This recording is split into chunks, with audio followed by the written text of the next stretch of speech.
واتصالا بذلك ووسط هذه التحديات الجسامة التي فرضت علينا خلال السنوات الأخيرة وتفاقمت آثارها بسبب اندلاع صراعات متعددة داخل بعض الدول العربية الشقيقة، فضلا عما تقوم به بعض الأطراف لجر المنطقة إلى منعطف خطير، فقد اتفقنا على دفع آليات التنسيق والتشاور بين البلدين على كافة المستويات وفي مختلف المجالات والقضايا حتى نتمكن سويا من مواجهة واجتياز المخاطر التي تواجه أمتنا العربية والإسلامية.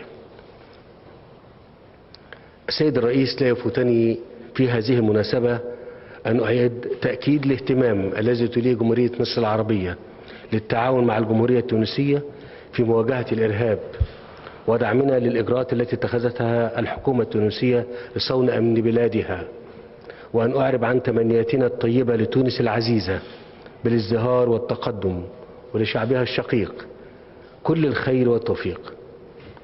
اسمحوا لي فخامة الرئيس أن أنا أعطي الكلمة لفخامتك. تفضل.